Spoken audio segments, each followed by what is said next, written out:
15. Making sense of suffering. We all suffer. When my dad died, I was sad. It hurt.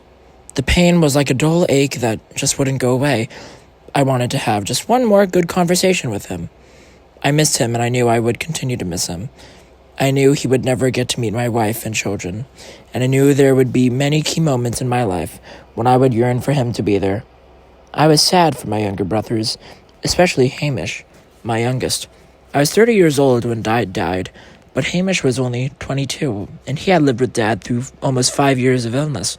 So Dad had been sick since Hamish was about 17, and that is too young to lose your father. Suffering comes in many shapes and sizes and wears many masks. The first time I was diagnosed with cancer, I remember walking out of the doctor's office. My ears were ringing and everything seemed to be a blur. All around me, people were just getting on with their lives, but my life had changed in an instant. Being sick yourself is a different type of sadness and a different type of suffering. When my brother Mark died, it was different again. It was different from my dad dying and different from having cancer. Mark was in the prime of his life. He had 2 daughters and a wife who needed him. When my dad died, it was sad, but he had lived a full life. My brother left too much of life unlived, and his death hurt more because of that. There are other types of sufferings that I dread. I dread the pain that comes with helplessly watching someone I love suffer, knowing there is nothing and absolutely nothing I can do. I dread having to see my own children suffer. When my son, Walter, was about 1, he had severe asthma, and one night we had to take him to the emergency room. I ended up spending the night in the hospital with him, but the whole floor he was on was full of sick children. Many of them had been there for weeks or months, and some of them were never going home again. Suffering is one of the central mysteries of the human experience. I don't know why I suffer in certain ways and you suffer in other ways. I don't know why some people's suffering is very public and other people suffer quietly and inwardly in ways that nobody else would ever know. I don't know why my brother died in the prime of his life. It doesn't make sense to me. It's a mystery, and I have learned to take and make peace with life's mysteries. I'm not fool enough to believe that my finite mind can comprehend the infinite mind of God. Faith and hope lead me to the conclusion that suffering has value. I do not fully understand the reason or the value of suffering. Suffering is a mystery, and I am okay with that. Mystery is a beautiful thing. It shouldn't be scoffed at, but rather should be approached with reverence and awe. The cross is central to the life of Jesus. His suffering had unfathomable value. I believe that our suffering is connected to his suffering in ways we will never fully understand in this lifetime, and in the next life we may discover that suffering in this life was in fact a great honor. We just don't know. It's a mystery, and I'm okay with that. Suffering is an inevitable part of life, and it doesn't have to be meaningless.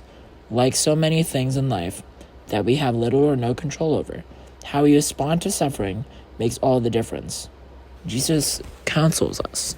I tell you, you will weep and mourn, but the world will rejoice. You will have pain, but your pain will turn into joy.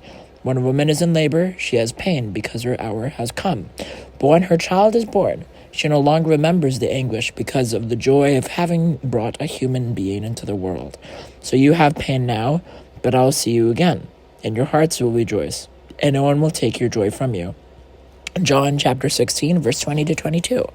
This passage alone is proof enough that Jesus sees suffering in a completely different light than the world does, and that this conception of suffering is radically different from how I would view it if I were left to my own devices. Fortunately for us all, Jesus doesn't leave us to our own devices. Suffering reminds us, perhaps more than anything else, that God's ways are not ours. We live in a secular culture that despises suffering as useless and proclaims that it should be avoided at all times, at all costs. As a result, pain relievers are constantly being thrust at us in the form of pills, products, experiences, and distractions. The world has its own gospel. The message of the world is incomplete, and nothing demonstrates this incompleteness more than the world's inability to make sense of suffering. The world cannot make sense of suffering because it views suffering as worthless. The world has no answer for the inescapable, unavoidable, and inevitable suffering of our lives. Jesus has an answer for everything. The Old Testament scriptures tell us that suffering is the consequence of sin.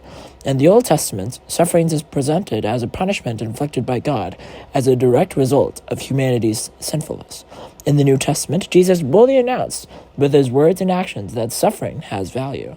It is a tool that can transform us into more loving people. It ushers us into higher spiritual realms. Salvation and the suffering of Jesus are inseparable. Now, what could be more meaningful than suffering? Now, let's be very clear. I am not suggesting that we should be looking for suffering. And there is a great deal of suffering in this world that you and I can and should do more to relieve. But the inescapable suffering of our lives has a purpose. We can try to run from it, or we can accept it and allow it to transform us in an unimaginable way. We can allow it to make us angry, or we can let it teach us how to love more fully. For hundreds of years, Christians have whispered to each other, offer it up. The scriptures encourage us to offer everything that happens in our day, the joys and suffering, to God as a prayer. Suffering is a powerful prayer. Once we come to this realization and begin to surrender to the inevitable suffering of life, offering it to God as a prayer, for ourselves, for our friends and family, for the world, we become filled with a deep and abiding peace. Jesus promised us suffering. His leadership was unique and awesome. He didn't sugarcoat things or pretend. He led by example and asked for a great commitment from those who wanted to follow him. For more than 2,000 years, the heroes, champions, and saints of Christianity have been meditating on the passion and death of Jesus Christ. Perhaps it is time we all spent a little time exploring the genius of the cross. The world changed at 3 o'clock on that Friday afternoon when Jesus laid down his life for us. That was how he changed the world. Radical.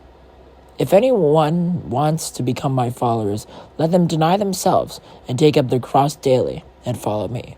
Luke chapter 9, verse 23. The mandate is clear. I don't know what your cross is, but I sure know what my own is. Some days I am more reluctant than others to pick it up and carry it. That's life. What cross is Jesus inviting you to take up and carry today? Whatever it is, the risen Christ wants to help you carry it. You are not alone. Point to ponder. Suffering transforms us in unimaginable ways. Verse to live. We rejoice in our sufferings, knowing that suffering produces endurance, and endurance produces character, and character produces hope. Romans chapter 5, verse 3 to 4. Question to consider. Are you willing to suffer a little in order to grow spiritually? Prayer. Jesus, teach me to embrace the unavoidable suffering of life, and keep me ever mindful of those who suffer more than I do.